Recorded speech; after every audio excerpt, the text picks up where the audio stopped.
Little Dude, I miss the days of being able to prank call.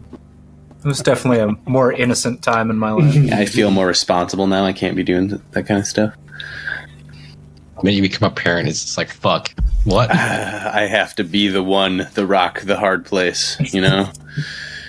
This is the perk of being the Funkle, is that when my niece does really stupid shit and my brother wants to punish her, I can sit there, and as long as she doesn't see me laughing, I can cackle my ass off. You can still cackle your ass off. You can totally do that as a parent, too, just so you're aware. Oh, I'm sure. But, like, I don't ever have to be the one meting out, like, discipline for poor actions. I can just laugh at them. You absolutely sometimes do, Funkle. Not when Dad's around. Not when Dad's around. One of the hardest parts about being a parent is not laughing when your kid does some shit that's just like, that was terrible, but hilarious. You need to talk to your mom. I'm laughing. Don't do that.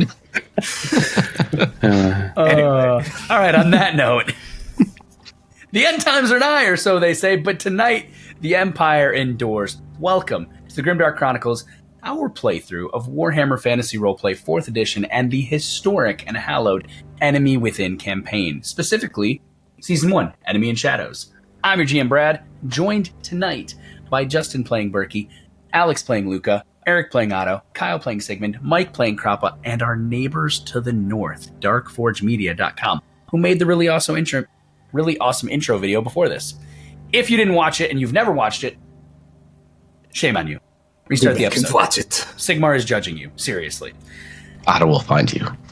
Judgment pass. That's actually a real threat. Otto might find you. He's got a weird set of skills. But in addition to that, particular set of skills. If he's ever made into a movie, Liam Neeson's playing him. Absolutely. Now, if you actually play RPGs and you want to succeed more than our very own Kyle ever does, don't use digital dice. Buy real dice and go over to baronofdice.com and use the code DEADSONS at checkout to get 5% off your order. We get nothing. You get better dice than Kyle has. I mean, Kyle's proven that he needs better dice in person as well as digital. He just fails rolls, though. Like, listen, I would argue he still succeeds. Cursed me when I did not offer her shelter from the rain. Where's the rose? Is it hidden in the closet? He didn't get turned into beauty. He got turned into a man whose die always fail him. But you know what? There's something to be said about failing forward. I agree with Mike. There's something to be said about the story that grows from Kyle constantly succeeding when he doesn't absolutely have to and failing when we need him to. Don't feel bad, Kyle. He finds a bit and just grinds it down. All right, let's target this episode. Honestly, Kyle, you always were. We've played tabletop with you for 5 years, and the jokes about your die write themselves at this point. Yeah, I'm used to it. This is just your opportunity to shove it back in Brad's face for a nice fuck you, Brad, when you succeed this session. I'm ready for it. So let's talk about what happened last time in the Empire to see how Kyle can get to a fuck you, Brad, today. Thank you for that segue, Justin. Last time in the Empire. As we left off, it was 6:30 in the evening on the 31st of Yardrung. You had, I'm going to say at this point, coerced. At first, I thought it was going to be a nice hiring and a nice little joining of the party, but at this point, there's been a little like physical threat to his life. So Antov has been coerced into joining as a hireling under Kroppa. Kroppa, this counts towards your next career tier, some of your ambitions, things like that. He does have a salary of 1 silver a day. Just keep that in mind. But Kroppa, Antov now answers to you, not the party. You. Yes, he will. Just so the rest of you understand, he will respect you. He'll listen to you, but you're not his employer. Kroppa is. Until I pay him and he changes allegiances again, a little turncoat. Yeah. Carry on. Can't trust anyone that lives by the coin. Of the 5 of you, only one of him offered him coin, and one of you hit him in the head. And let's see how that's playing out. Because I don't need a hireling. I'm awesome. True. In addition, though, as you, Luca, Kroppa, Sigmund, as you took Antov and headed off, That's the finding way, yourselves outside the half measure inn, Berkey and Otto decided to stake out and watch the alley where the ripped apart remains of Adolphus Custos were sitting. Seeing the guards being called, Berkey, Otto, you guys have not drawn any attention. The guards are seeming to look over the situation. And as we left off last time, at the exact moment, Luca, Kroppa, Sigmund, you were walking into an inn. The ceiling short, the door 4 feet tall, ducking as you step into this low space where there are dozens of halflings and about a dozen humans laughing, gambling, drinking. And off to the right, behind the bar, a red-headed halfling, hair curved, wrapped in a braid that kind of curves around her neck, who called herself Foxy, who said, "Welcome to my place. I hope you're thirsty, and I hope you're ready to spend some coin." So let's start with the three of you in the Half Measure Inn. The building is about 45 feet long, or wide, and about 20 feet deep. It's just a rectangle. There is no visible second floor that you can tell. Real question is, how tall is the ceiling? 4 feet. They are ducked to walk in. You guys are kind of like hunched over as That's you the walk door, in. but how tall is the ceiling once they get in? Oh, maybe 5 feet then. Maybe a foot above the door. So 4 feet's quite the duck. You're a little hunched down, yeah. You're a little 6 hunched foot. down. Let's for the sake of this, halflings tend to be somewhere between 3.5 to 3'11". So let's just say the ceilings are 6 feet tall to make them feel big for the halflings, and that way you guys can stand up. How's that? Thank goodness. Appreciate it. Just got to watch out for the. You got to watch out for the low-hanging, yeah, load-bearing yeah. beams. From the outside, it looked like it was a one-floor building. There is no visible exterior facade of a second story. The interior has the bar running along the right wall, a smattering of tables. In the back left corner, you do see a door, and as it swings open, you can see as about 5 halflings are like standing on counters and just chopping and throwing food into pots, and there's things just cooking back there. The whole space smells very, very good. In addition, as I mentioned, there are dozens of halflings, approximately 32. And 12 humans scattered across these tables. They are playing Beast, they're playing bowling, they're playing Dwyle Flonking, and a game called the Scarlet Empress. I'm not going to go into the logistics of all of those games unless you guys make me grab Rough Nights and Hard Days behind me and we start playing gambling games. Please, for the love of God, don't make me do that. Go get it. But they I are dare playing you. these games. You're not even there, Otto. Shut up. So, gentlemen. You hurt his He's gonna go. Oh God, he's got the book. He's about I've to. got it. Oh no, he's looking it up for you, Brad. Don't worry about it. Rules lawyer, return. That note. The curmudgeon. Just the fucking the little hunching in his chair as he's reading. I am once again correcting you on your errors. Actually. Okay, guys, you walk into this bar. The noise is rolling. The halfling's off to the side. You see as she kind of looks up to you and she just goes, "Ales? Wine for me, if you have it. We don't have it. We don't have wine here. Sorry, son. We got ale. A lot of it. Do you have pies? I have plenty of pies. Pies and ale it is. Pies and What ales a it is. fine All right. place you have here. Oh, thank you so much. Thank you so much. Pick a table, any table. Avoid the ones in the back What? right. Pick a table, any table, but avoid the ones in the back right. Shut up. Unless you want to lose all your coin over there to Mick, you don't want to do with that. As for the rest of you, what kind? Meat, cheese, bird. Ooh. Meat? Can you put them all on a board for us and we can pick from them?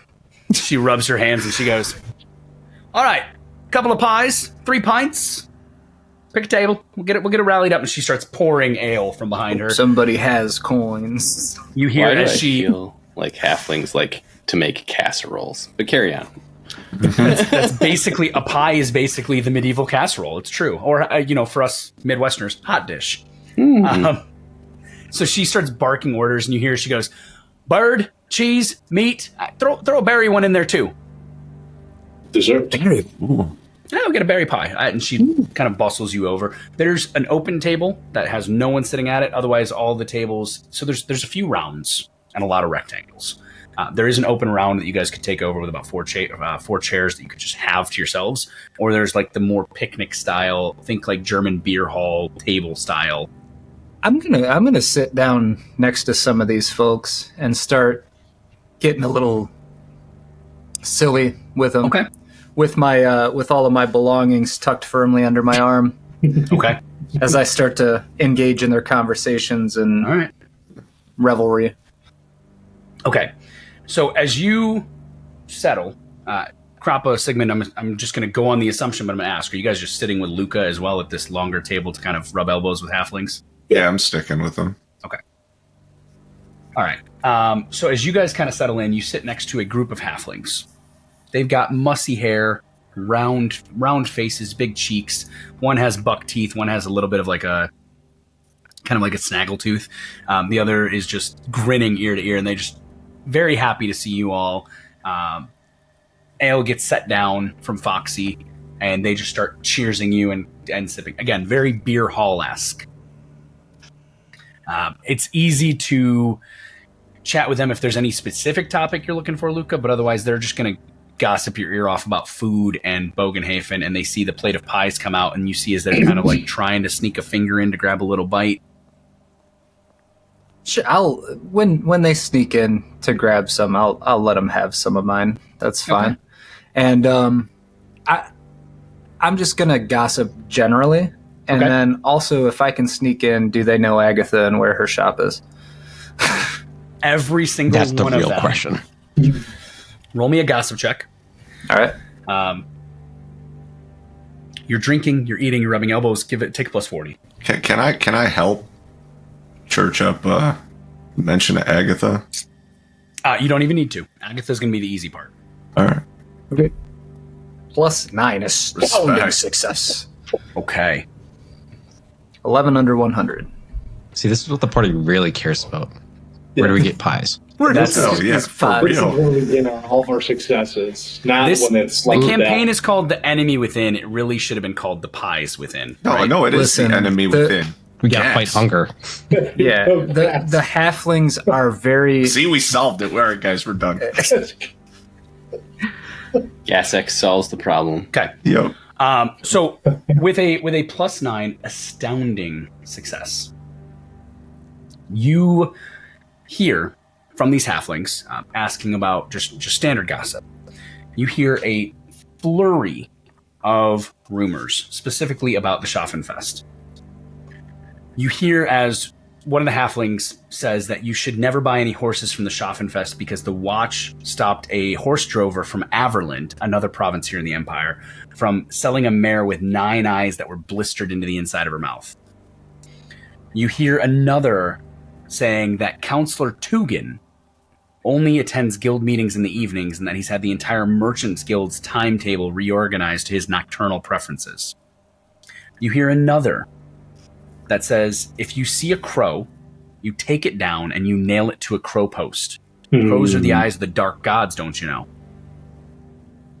And lastly, you hear one say that there's a tale that a twin-tailed comet was spotted above Lochinbod, but seen nowhere else.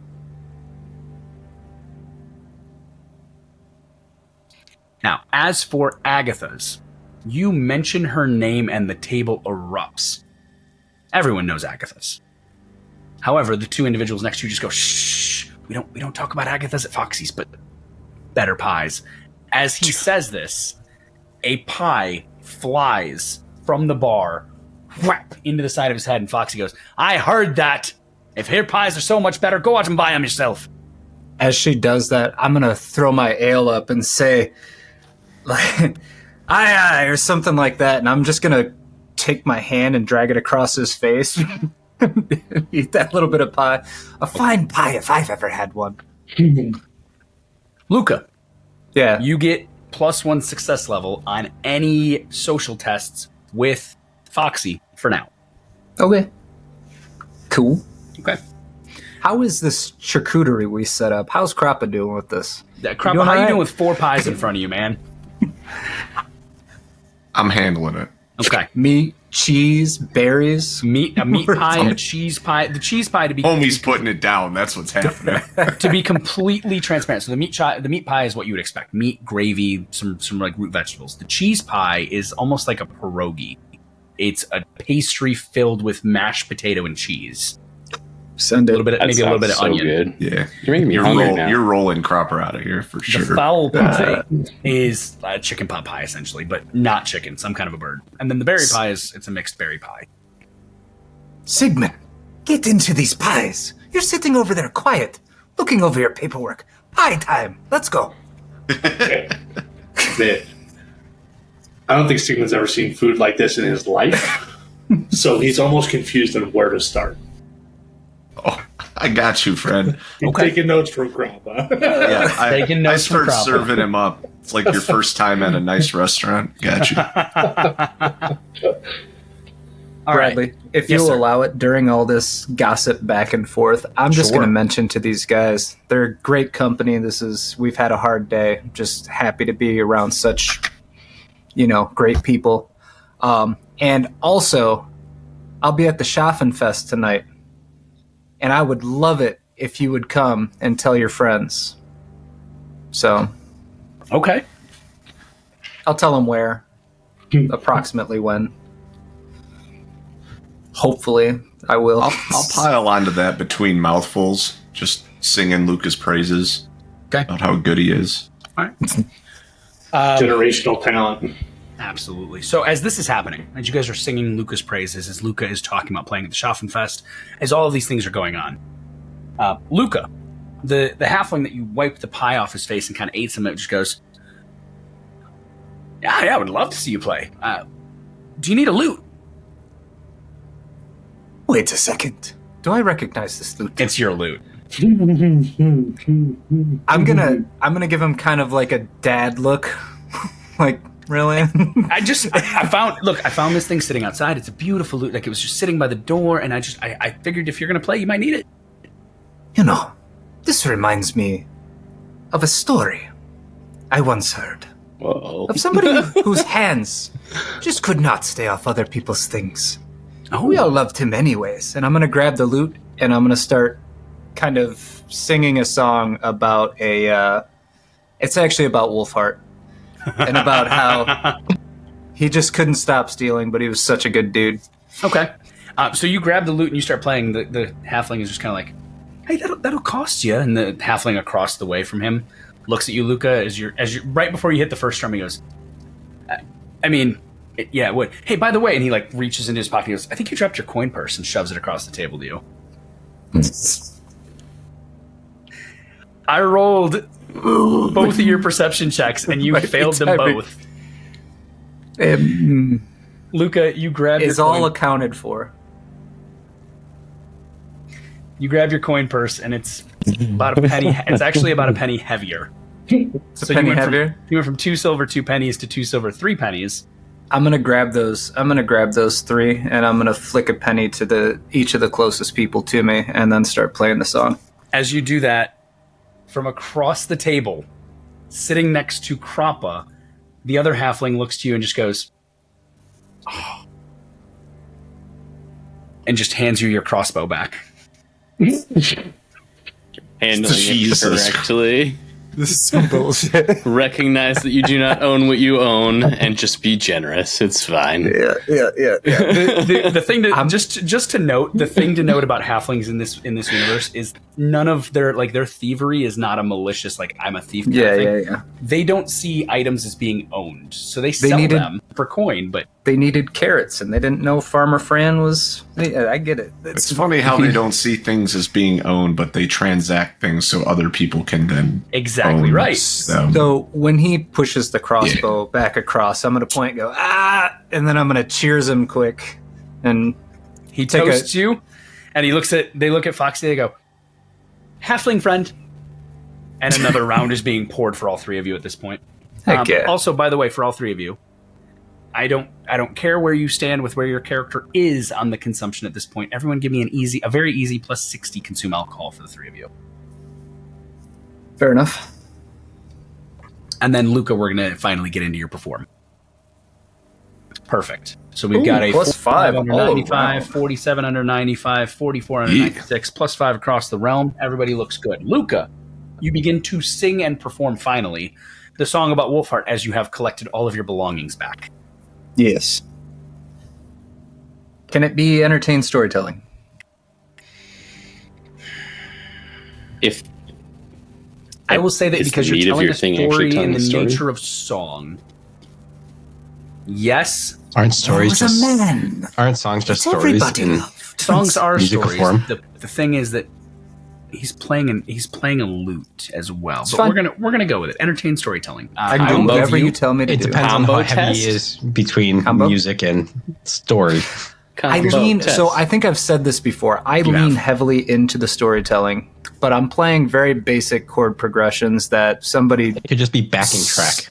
I literally feel like Yeah. you're just playing Toss a Coin to Your Witcher, where it's the same 3 chords just being strummed over Basically, and over and, and then over I'm and his over. singing's not really singing. He's talking over the Right. top of it in a very melodic kind of way. in a melodic way. Entertain course. storytelling with a given the scope of what just happened, I will give you a plus 40 for this entertain. Copy that. You're making friends with halflings. +1 with a. Oh my 40? god, Alex. Hold on. Now, it doesn't matter. It doesn't matter. It's a +1. So with It's fine. 8,299, with a plus 1, you begin to go into the tale of this story, and you see as like the light behind the guy's eyes, he's kind of like, I recognize the intent of this story, and he slides you your dagger as well. Can I take a cursory glance of what I have left of my belongings? The rest of your belongings are there. The rest of your belongings are there. These sons of bitches.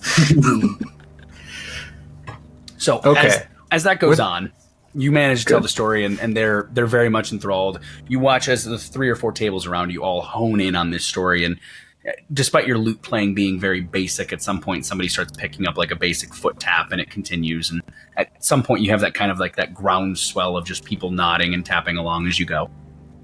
Sick. All right.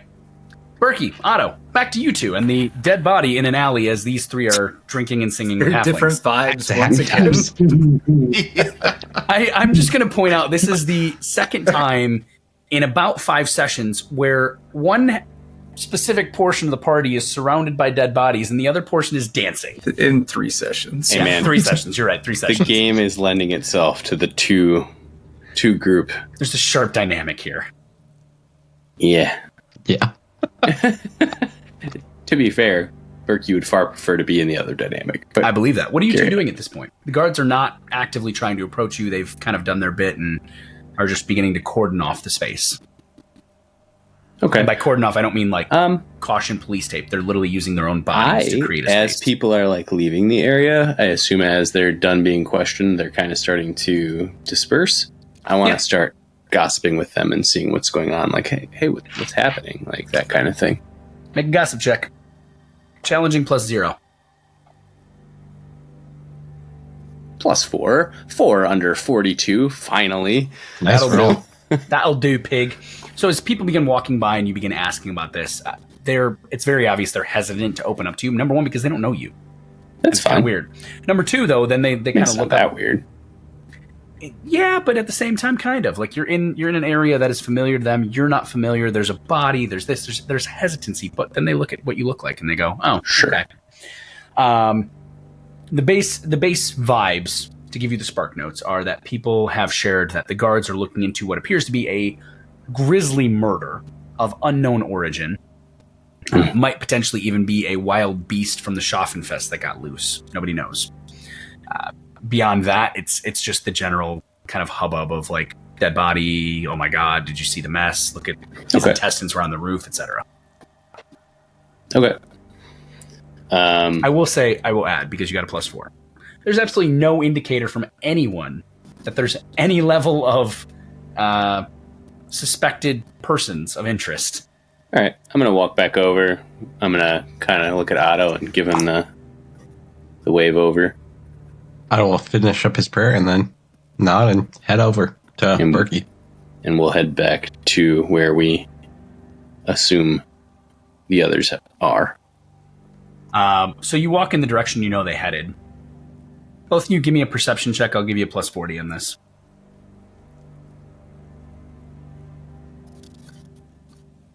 Nope. 98 over 82. Well, there you go. 9 under 74. +7. Okay. I've rolled so many 90-somethings today, I can't even. I kind of really wish we were in a combat just to watch you sweat. Ugh. I'd be using a lot more fortune if we were in combat. Truth. Wouldn't be sweat, it'd be blood. That's right. Hopefully not mine. Okay. Berkey, you're wrapped up in your own thoughts and you're not catching anything. Otto, you hear a very weird cheer, almost like a chant. Almost sounds like a bunch of kids or like really small adults. And you hear there's laughing, there's clapping, you hear Luca, Luca. And it's coming from a bar about a block away. Hearing the Luca, I'm going to point Berkey and me that direction. Yeah. Okay. Oh, okay. Luca's getting it. Very quickly, you find yourselves outside of the 4-foot-tall door into the half measure, and you can hear the swelling voices and people laughing. Luca's story has, at this point, come to an end, and people are cheering like, "Yeah, Luca, yeah!" Otto's not actually going to go in, but he's going to open the door partway and kind of lean it like, all right. You open the door, you duck in and under, and you can see off to the left, Luca, Krappa, Sigmund, with a second tankard of ale in front of them. Oh, no, it appears Mom and Dad have come to get us. I think we must be going soon. All right, come on. Oh, do we have to? As you say that, Berkey, Foxy goes, "Yes, you do have to, in fact. Somebody has to pay this tab before you leave." I give her a stern look. I'm like, don't look at me. I'm not saying you're not here. But if you're wanting to join ale... No. Foxy, what is our tab at? She looks and she goes, these are my friends here. 4 pies, 3 pints, those 3, but by those, 3 silver, 9 shilling. Or 3 shilling, 9 copper. You mean brass? Yeah, that's what I mean. Brass. That other one that's not silver or gold. What? Who's that asshole that corrected you? That's weird. No, how dare you? I'll cough up the payment. Okay.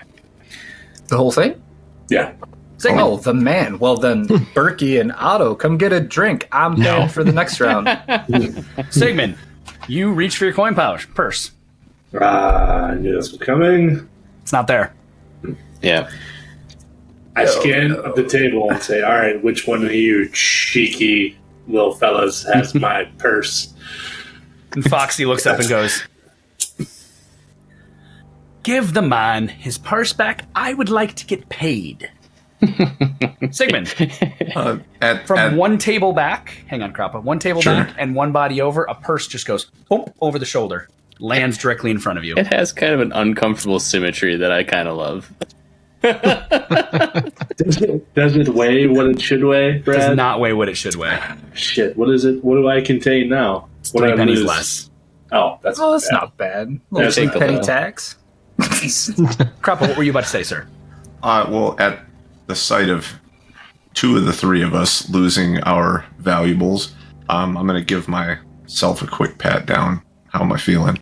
You give yourself a quick pat down, and because you tucked your pouch into your own girth, to the best of your knowledge, it's safely there. They didn't want to go into as the you fold. kind of do the belly, as you do the belly pat, a voice from behind you left goes, "Yeah, couldn't find it. Good hiding spot." Yeah. Seeing what's unfolding, I'm putting my back to the wall, and I'm going to actively be holding my coin purse in one hand. If someone needs something from my purse, just feel free to ask. I'm just holding my Warhammer. Oh. Someone try me. If any halfling gets within arm's reach of me, I'm pushing them back with the hammer. I mean, Brad, I owe Foxy 3-9. 3-9, and as you have to the couple, Foxy just goes, "How bad?" Jesus. Simply because I think it'll be funny, because I see Otto over there doing his thing, I was like, shields out, phalanx. I'm pulling my shield out and back to back him with Foxy Otto. looks at you both and goes, "Get that out of here. We don't need that in the half measure. We don't need aggressive I did not enter it. posturing." I'm only putting my hand because I'm also 6'4". I can't stand in there. So if you're outside, Otto, nobody's even approaching you. Yeah, I'm sticking my head in saying, No, they're get staying out in here. the bar. I'm going to look around and say, my generosity knows no bounds, but as I am not currently partaking, I'm going to take my leave, because I feel I'm going to be lighter if I stay here much longer. Foxy goes, "Just know we're always here." Sigmund, though, as you kind of take your pouch and you do this a couple times, Foxy looked and goes, "How bad?" Just nothing worth getting in a fit about. All right. Well, 3-9 it is then. I cough up the payment. Okay.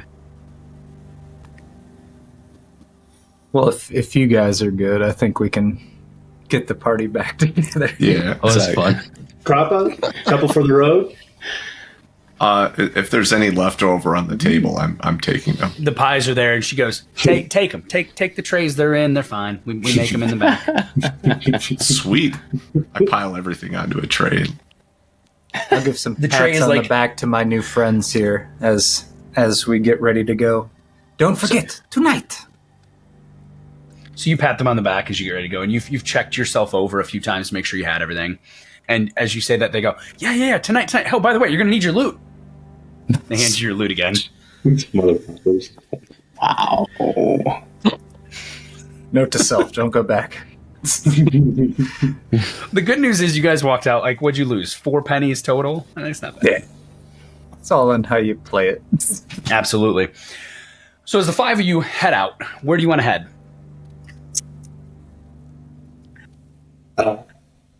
Open party. We currently have nothing really to do, right? So I mean, we got to figure out what's next. you got a performance to go to. Right. You got a performance to go to. You also do know that there were multiple items around the Schaffenfest that had to be dealt with. You did, to cycle back a few episodes, you did free Gotri from his drunken lock, and he was handed over to Cagney, who took him off to worship Grimnir and become a slayer. So you've dealt with that issue. The Pandemonium Carnival has left. You've chased down the box that you know had Warpstone in it. That's gone missing. You've chased down your inheritance. That has gone missing. And was found to be basically a ruse to get Caster Lieberung in town, who is believed to be a member of a chaos cult in the title called the Magister Impedimenti. Yep. Whoa. That's Technically, very he's part of a society. Nobody said chaos cult. Hold on. Pretty sure the letter did call him a cultist. He did. You did. Well, and if the letter didn't, At the very least, Adolphus sure did. Exactly. Otto does want to get filled in as to what the fuck's going on. Yes, you probably should know what's happening. So you guys can fill Soon. him in on your way to...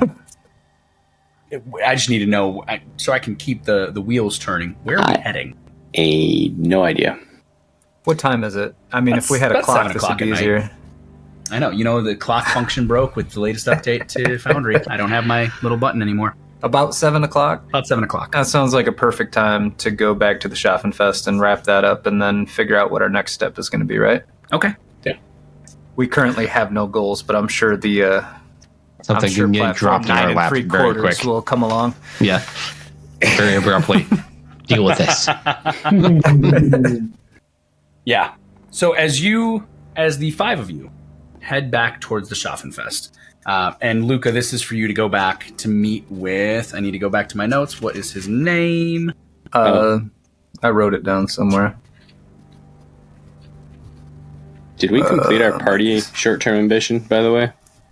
Caster Lieberung, Assumption of Identity. Actually, I will say yes, you did. You have pursued the inheritance, and whether it's false or not, you did assume the identity of Caster Lieberung. What And, did we get for that? I don't remember. Short-term And party what, ambition. Krappa? Reginald. Okay, look it up. Krappa and what? So my short-term ambition is Yes, sir. to build a dossier on Caster Lieberung. With the added information, how close does that put me? I will say that with the added information you have from Adelphus Custos and from 50 Antoff, and from Antoff, you will complete your short-term ambition of building there. a dossier. Oh, So, Krappa, all right. you're going to get 50 for completing your short-term ambition. You need a new one. Yep. The rest of you will get 50 experience for completing the party short-term ambition. Again, you will need a new one. All right. So as this is happening, the 5 of you making your way towards the Schaffenfest to go meet with the Sylvanians, and specifically, you're trying to meet with Reginald, I talked Thank to you. Vivain first. Reginald I and talked to Marie Vivain under earlier Vivain, today. yes. Yeah. To go chat with them about the potential of performing with them, Luca. Yes. As you wind your way through the town, wind your way through Bogenhafen, it takes you about a half hour to make it there. The entire time, Otto is poking at the party, like, what is going on? And, like, wanting to get backstory of. Fair And enough. filled in. Fair enough. And we'll be filling you in on literally everything. Okay. Perfect. because I don't want to keep track of who in the party knows what. Sounds terrible. Also, that's not fun. So, as you guys hit the gate of the Schaffenfest, about to step into the grounds, you hear screams as people begin running out of the way. Within Otto's the Schaffenfest...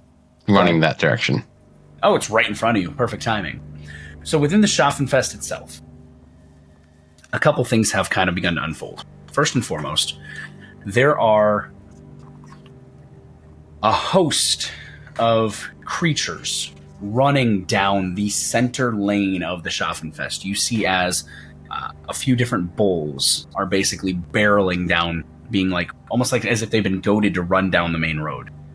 Running through the crowd, people jumping out of the way, bodies as they collide with civilians, bodies kind of getting trampled or flung. In addition, behind the bulls, as the bulls come running towards you, is a very strange creature. And I'd like for all of you to give me an awareness check at a challenging +0, because it is night, so it is darker, to see if you can figure out what the heck this creature even is. By awareness, what do you mean? Yeah. What? Perception. I would also like to just mention I will be getting off of this road as easily or as quickly as possible. Okay. Did you say there was a negative to it? I'm sorry. It was going to be at a -10 because it's dim. So -4 for me. Okay. So Krappa with a 77 over Got 40, a -4, 54, 54 over 32, -2 for me. -2, -3, -4. Otto. Fitting. That's with the negative. With the negative, actually should have been a +0. +0. Okay, fair enough. So with a +0, Otto, you see as there are these two bulls and a boar just running down the center, people getting out of the way. Running behind them, though, the part that is the strangest is this weird looking creature. A creature you recognize. A creature you've seen before. It's a goblin. Oh, But it's not a regular goblin. This goblin is running faster than a regular goblin. It's scrambling behind these charging animals as quick as it can. And as you watch, it actually dives. The animal's charging up the main space the Schaffenfest towards you. It seems to dive off to the left into the tents. And as it does, with a +0, it almost looks like it has 3 legs. I'm hauling ass towards it, screaming for Sigmar. Okay. I will take attention to that fact and I'm follow. like pointing my hammer. I'm like, for Sigmar at the tent. Okay. I will avoid the bulls charging at us. Agreed. Okay. So you're avoiding the bulls charging at you. The bulls and the boar are running right up the main road. If you follow Otto and Berkey off into the tents, which would be to your right, it's easy to avoid the bulls that are running Then down I the should main do thoroughfare. that. Okay. Sigmund, I'm assuming the same, correct? Yeah, finding cover. The 5 of you begin racing off into the tents. This little fleeting body of green seeming to always be one step ahead of you, Otto, as you wind your way through this myriad host of people. As you look closely, and as you kind of begin to pursue through the multicolored tents, you see as the creature has begun to veer through the tents closer and closer to the wall of the city. That's exactly the noise it makes. As Otto, as you get within just about a zone away, you're 6 feet away. You're about to catch it, and this thing looks over its shoulder, and you hear it go, and it just kind of keeps running, and it dives head first at this little tiny grate in the base of the wall, a stormwater grate, and it goes through this broken, rusted metal grate, leaving a streak of blood as it cuts itself on the rusted metal, going down into what appears to be a sewer or a storm sewer of some kind. Otto is going to run up to the grate, check to see, make sure it's not still right in the meaty area, and spit and to say in a disgusting tone, "Fucking filth." Okay. Fair. You say that. The tumult of the Schaffenfest is a different kind of noise. Where the normal hubbub and hustle of a festival would be is instead now this like simmering noise of panicked bodies, panicked people. This sound of individuals who are checking on each other and things like that. The lowing of the bulls and the sound of that boar kind of rushing off into the crowd. You can also hear the calls of many, many guards, and even the calls of Otto and Luca. You would both recognize this. Berkey, maybe, of state troopers, like actual soldiers of the Empire moving into the space to try to help contain order. If Go ahead. Otto recognizes any of these sounds, he's gonna like turn to the party and like everything to like, hey, we need to get attention to point them out to this information. Like, hey, they need to go deal with this. Okay. I agree with Otto. Let the guards handle the creature. Okay. Sounds legit. I've seen enough blood today. That's true. Yeah, you saw a lot of it. All right. Any Krappa or Sigmund, any opposition to this? No, I'm good. Okay. As you head back towards the main space of the Schaffenfest, where you can hear the sounds of the guards, of the soldiers, it's very easy to quickly notice a watch patrol of state soldiers. They're in the blue and red colored cloth of Altdorf, not the standard colors of the Duchy of Savanatime. They are accompanied by state troops of Bogenhafen, who are in purple and white. There are 8 of them. 4 carry halberds, 4 carry sword and shield. And as you approach this main space, it's outside of that magistrate tent, the tent where you went in to make the case for the dwarf Grunny. And as you approach them, you see as they're kind of getting people calmed down, they're clearing the space. A couple town guard go by escorting 2 of the bulls that had gotten loose.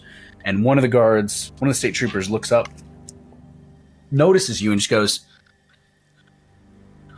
"Brother warrior priest and crew, you didn't happen to see a strange creature running around, did you?" In fact, I did. And I don't know, immediately point back to the location. It headed down that way, chased it off into the sewers. And that's when it was unfortunately lost. He sighs. The sewers.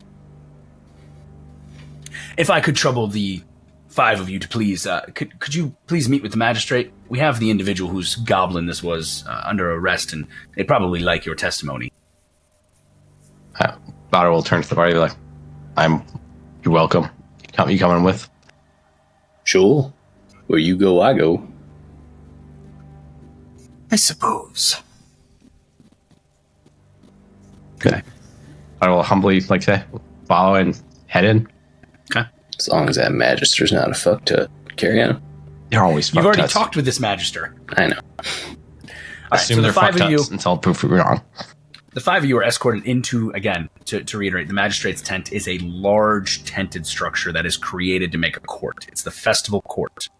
The magistrate, as a reminder, was a sallow, saggy-skinned individual with a big powdered wig and sweaty black hair underneath it, large nose, red eyes, and his name was Heinz Richter. As the 5 of you step in, It sounds like the judge from the Pink Floyd video, where it's just like a walking asshole, like his mouth is... Never mind. all right, well, it's not that. Sorry, thankfully. go ahead. No, it's okay. So Heinz Richter is sitting up on his space looking down. As you walk in, you also see that he's looking at an individual who is in a faded, kind of a reddish-brownish jacket with massive amounts of like gold buckling on it, beautiful old embossed and embroidered gloves that look like they've seen better days, and a top hat that is tattered and worn with feathers sticking out of it. He's got a large nose, pointed chin, long flaxen hair, and you see as he says, "Well, I never. This is an outrage. Dr. Malthusius has never had a problem in any of the festivals we've ever been to. I will admit that my goblin has escaped. That is a problem. But I will take care of it, as I always have. He bit my worker on the hand. I still have to deal with that issue. And you are sitting here threatening me with fines to the state? Come now. Heinz Richter looks up and sees the five of you and goes, why am I not surprised it is you again? Please tell me that the dwarf that you What did we do? got earlier is not also loose and drunk in my festival with this goblin. Bro was literally doing that. I am never going to financially recover from this. I'm so glad you noticed. No, Your Honor. Gotry's son is on his way to a temple of Grimnir to take his oaths. I don't know what that means, but excellent. Good. A temple means a new turn on life, just as us who pray to Sigmar do, I'm sure. Something like that. Well, Excellent. Look, I mean, hey, look, I don't know the dwarven gods. Good for him. Good for him to turn He's over. no a new longer leaf. in Bogenhafen. You, sir, you get things done. I apologize for my earlier recourse. I thought you were about to tell me more bad news. This idiot apparently let a three-legged goblin loose in this festival. Yep, we seen it. Unfortunately, to bring bad news, he is now loose in the sewers. Malthusius whips his head around, looks to you all and goes, my name is Dr. Malthusius. That is my goblin. That is my property. You say it's down in the sewers? Yes. Well, as possession is like 9/10 of the law, I'm pretty sure it's not yours no more. I will give you brought all... this filth into the city? Of course I did. I have permits. It is here for the Zootopia Extraordinaire, where we show off the horrors of the world around and show people why the Emperor himself and why his glorious state troopers and some, and he, as he says this, he looks over his shoulder at Richter and he goes, and some of his loyal subjects help keep us all beautifully safe, just like yourself, brother priest. As saying this, Otto swallows hard and cracks his neck very loudly. Well, certainly your permits must outline how you house this creature, right? Oh, absolutely. Obviously, you are not in compliance with that. No, we actually Based on are. the fact that we saw him go down the sewer, I would say you are not. Did you also see the bulls running down the road? See, Magistrate, if you're going to come after me for my creature, you should be going after the farmers for their creatures as well. That is the whole reason this ever Your happened. creature was chasing the bulls. Well, that doesn't make any sense. The bull ran through our camp and caused him to get loose, broke his chain off, and then as my great assistant here, and he motions over, and you see a dwarf kind of hunched in the shadows, just like scowling. He goes, as my great assistant Grunny tried to grab him, he got his hand bit, and Grunny just holds up a grubby bandaged hand. Otto is going to walk over to that dwarf and like look him in the eyes. He just stares at you. He's got slate eyes, dark reddish brown, thick beard, Don't forget your tenants, bulbous Otto. nose. Oh, I'm not forgetting him. I'm going to remind this dwarf as his tenants. True. Dwarven kind speaks highly of being truthful and honest and steadfast. Does this man speak true? And does he accurately project what happened? And do not forget your oaths that you may have made in your past. Damn. Throwing the Sigmar down. I do not forget my oaths, little man. Unlike you and your people. We said the bull broke through the field. We said the bull broke his chain. I said I got my hand bit. The oaths are true. The words are true. And your accusations... You are no I son of made no Sigmar. accusations. I only asked you to speak truth. There's a way to talk about truth and a way to make insinuations. He kind of just mean mugs you back and he goes, it's a true story. The good doctor actually is willing to pay a fee if you can get the goblin back. But If you speak true, then I will take you at your word. he just rubs his chin. There you go. The doctor, this goes, good. Now that we've resolved this issue, I am willing to, as my good assistant here, Grunny, has said, I'm willing to pay up to 5 gold crowns to get my star attraction back alive. And as he says alive, he looks right at you, Adu. He goes, I understand your trepidation, brother priest. However, there are writs in place from the Emperor himself allowing me to show off this creature. How many crowns? 5 gold crowns. A beautiful 100 silver shillings. Complete bullshit. It is not. It is not bullshit. He reaches in and pulls out a character, but oh, okay, never mind. I thought you did. I personally see no reason for crowns to catch this disgusting creature. This is what the guards are for. Do you have an illustration of this 3-legged goblin? I mean, I don't have one handy. No, it's a goblin with 3 legs. He's actually the rarest in all of the Reich. We found him deep in the Drakvold. he is a fucking mutant. Yeah, maybe, but he's a goblin. Spawn of chaos. Perhaps, or perhaps just a biologically unlucky individual who has 3 legs. I'm unsure. That is why we got the writs and permits to show him off, to show the horrors that these wonderful, as he says, as he reaches up and he slaps the magistrate on the shoulder, these wonderful, wonderful servants of the Empire, just like yourself, brother priest, and the rest of you, Mr. Lawyer, Mr. Bailiff, Mr. Bounty Hunter. Yeah, you look like a bounty hunter. Whatever. Point is, that's why the writs exist. And as he does this, the magistrate's like shaking his hand off and goes, "Gentlemen, would you like to resume this task for the Dr. Malthusius? I will say that the city, given the problems here and the fact that I'm trying to keep things under wraps in the Schaffenfest, we don't have the level of coin that a private entity as Dr. Malthusius does. However, we are willing to also contribute an additional crown from the city for the capture of this creature, dead or alive. We don't care. We just want it dealt with." I have 7 questions, but I'll start with one. Entertain away. Sir. Let's say we catch this creature. Excellent. I don't care about crowns. These guys like those. We catch this creature, Sure. and the guards see us with this creature. Excellent. What documentation will we have to prove that we are allowed to have this in our possession? You'll have a writ from here from the court that says you are willing to bring it back. He looks at Dr. Malthusius. He goes, "Alive or dead for payment." Dr. Malthusius goes, but alive is where I pay. I don't make any money so on him you if pay he's 5 dead. for it alive. Correct. He pays 1 for it dead. No, he pays 1 for it alive or dead. And at this, the judge goes, "Alive or dead." Right. I get it. Surely Sigmund would like to see that paperwork before we agree to anything.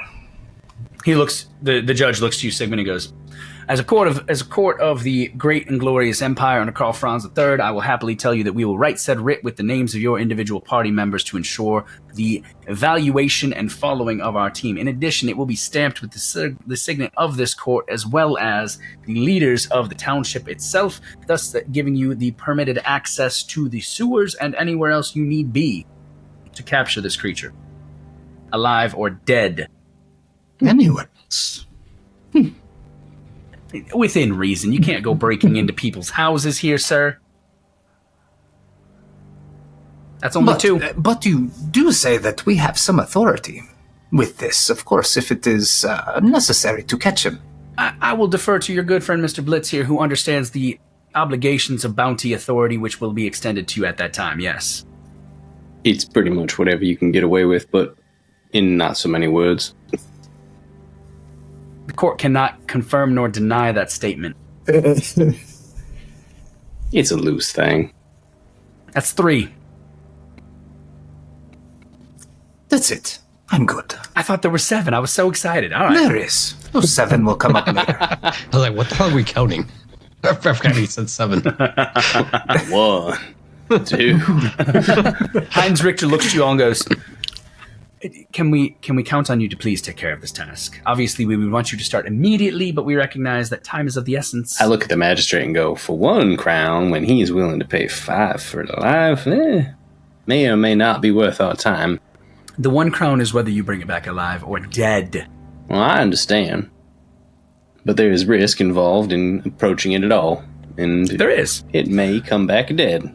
and not Beautiful. even half of the thing, it doesn't seem worth it. That's up to you then, sir. We will happily extend this bounty to others, but unfortunately that is what the city has the accommodations to purchase from the Schaffenfest. Well, Dr. Malthusius goes, no. I really would like it back alive. 5 crowns alive. Plus 6 crown alive. That's 6 whole crowns if you bring me my goblin back alive. Right, but what if it is attacking me in the neck, and I decide it needs to die to save my own life? There's risk. Of course there is. That's why we're willing to pay 5 crowns for you to bring it back alive, is to cover that risk. We understand that it's a goblin. However, and he, like, as he does this, he's kind of sidled up to Otto, and he's put his hand on Otto's shoulder. With a wonderful warrior priest like this to protect you. Otto will take his warhammer and shove him off and say, Gets "This shoved filth, away, and he goes, with a wonderful warrior priest like this to protect all of you. I think this you'll be filth just fine. should not stand to see another night." Well, that is neither your decision nor mine to make, sir. However, if you bring it back alive, I'm willing to pay. This is how I make my livelihood. Your It's up to you. livelihood, if it is legit, probably brings more gold than that, and probably needs to stand to better its holding, as well as up its contribution to retrieving the problem that you created. Grunny at this looks up and goes, well, at the end of the day, the creature has gotten loose, and we're willing to pay for it. Yeah. Malthusius pays my wages as well as 5 others. We're leaving on the eve of tomorrow, so whether we have it back or not. And at this, Richter goes, you do not have the leave to leave if the creature is not caught. And Malthusius goes, actually, I do, and I will be. Sounds like you guys need to pay an upfront fee. Absolutely not. I have done that before, and these swindlers and swine who have dealt with that did not bring me my star attraction. This is before I ever got it. Otto's going to step in front and say, "Do we sound like swindlers?" Does anyone ever sound like a swindler, sir? And he immediately reaches out with his left hand and pushes your warhammer away from him after you jabbed him in the ribs with it, and just goes, I trust no man further than you trust me. You bring back the goblin, you get paid. It's that easy. Fine. Then we probably won't, but have fun. Excellent choice. Mr. Richter, you mentioned you had other bounty hunters who might be interested. Richter just looks up and goes, the job is there if you want it. 1 gold from the city, 5 gold from Malthusius if you bring it back alive.